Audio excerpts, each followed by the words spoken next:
네, 안녕하세요. 약드라이브의 칼로리입니다. 자, 오늘은 메트포르민이라는 약물에 대한 이야기를 좀 나눠볼까 합니다. 자, 일단 이 약물은 당뇨약입니다. 특히 이제 제2형 당뇨약이고요. 여러분들이 당뇨 진단을 받으면 아마 가장 먼저 복용하게 되는 그런 약이라고 생각이 됩니다. 그러니까 1차로 당뇨가 걸렸을 때 가장 먼저 써보는 약이라는 거죠. 물론 처음부터 혈당 지수가 너무 높으면 인슐린 같은 처방이 나오겠지만 검진을 받았다거나 당뇨 진단을 받기 시작했을 때 가장 먼저 드시는 약이라고 보시면 되겠고요. 그렇기 때문에 가장 많은 분들이 드신다고 생각하시면 되고, 여러분들 비만 클리닉 같은 그런 클리닉에 가셔도 이 메트포르민이 처방이 나오기도 합니다. 즉 혈당 조절뿐만 아니라 체중을 좀 조절해주는 그런 기능이 있다고 보여지는 거죠. 기전에 있어서 에너지 대사, 우리가 먹은 에너지를 잘 활용할 수 있게, 잘 쓸 수 있게 도와주는 그런 기전을 갖고 있다 보니까 다이어트 효과가 있는 거죠. 또한 최근에 동물 실험들을 통해서 밝혀진 바로는 이 메트포르민의 복용을 통해서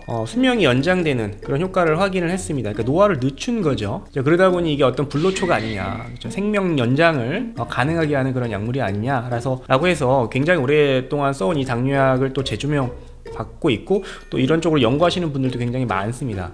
그래서 이제 최근 몇 년 이 메트포르민과 어떤 이 노화, 수명 연장이라는 주제로 많은 컨텐츠들이 나왔고요. 이걸 먹으면 오래 살 수 있다, 건강하게 오래 살 수 있다, 이런 내용들이 나오다 보니까 이 약국에 오셔서 찾는 거죠. 메트포르민 주세요, 이렇게 찾는 분들도 간혹 계십니다. 근데 이제 메트포르민은 전문 의약품입니다. 그러니까 일반적으로 여러분들이 절대로 약국에서 사실 수 없는 그런 의약품이고요.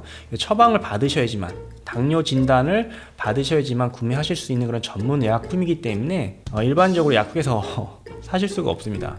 또 이게 추가로 산부인과 같은 데서는 자궁 내막증 치료제로도 쓰이거든요. 그래서 어쨌든 이 메트포르민이 어떤 굉장히 다양한 어떤 효능들이 밝혀져 있고 알려져 있기 때문에 쓰임새도 되게 많은데요. 자, 이렇게 좋은 메트포르민도 약이다 보니까 부작용이 있고요. 여러분들께 특히 오늘 말씀드리고 싶은 내용은, 이 메트포르민을 장기간 복용하게 되면은 비타민 중에 비타민 B12, B12, 그 영양소가 결핍된다는 그런 연구들이 보고가 되고 있기 때문에 메트포르민을 오래 드시는 분들, 그러니까 어쩔 수 없이 당뇨약이다 보니까 몇 달 먹고 끊고 이런 것이 아니지 않습니까?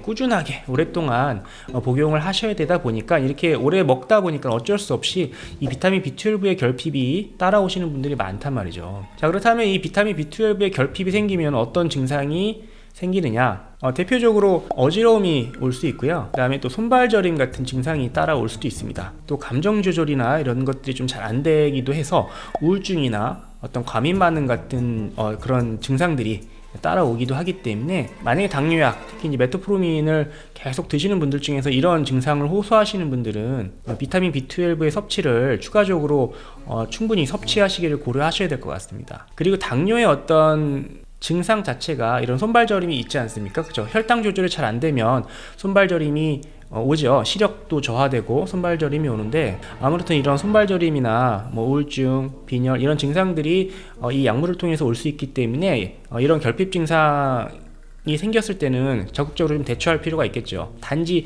약을 추가해서 거기에 해당되는 약물을 늘리기보다는 영양제로서 보충을 해서 이런 부작용들을 없앨 필요가 있겠습니다. 그리고 이 약물을 꾸준히 드셔야 되기 때문에 거기에 해당되는 부작용들을 좀 적극적으로 대처를 해야지, 그렇지 않게 되면 약을 계속 또 바꾸게 되는 그런 현상도 오기 때문에, 그런 면에서 봤을 때 이런 부작용들을 잘 대처할 필요가 있겠습니다. 그래서 물론 보충제로 여러분들 드시는 이제 비타민, 종합 비타민에도 B12는 거의 들어가 있고요. 아니면 B12와 여러 가지 이제 신경 베타민들 몇 가지만 고함량으로 들어있는 제품들도 나와 있기 때문에 이런 제품을 추가로 섭취하셔도 되고요.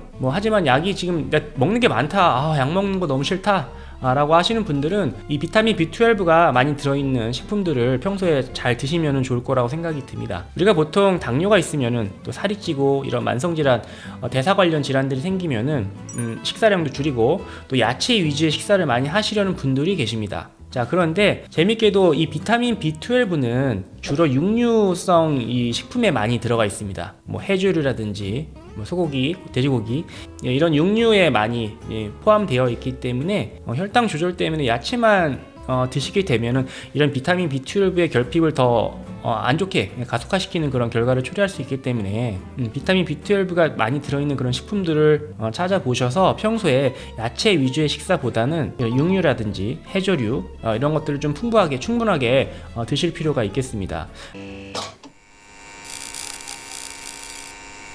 자, 아무튼 오늘은 이제 메트포르민에 대한 이야기를 좀 나눠봤습니다. 굉장히 오래된, 역사가 굉장히 오래된 그런 약이고요. 아직까지도 연구가 많이 되고 있고 혈당 조절 약이기는 합니다만, 가장 많이 사용되고 있는 혈당 조절제이기는 합니다만, 건강상의 이로운 효능들이 밝혀지면서 다른 목적으로 처방이 나오거나 쓰이기도 하는 그런 약입니다.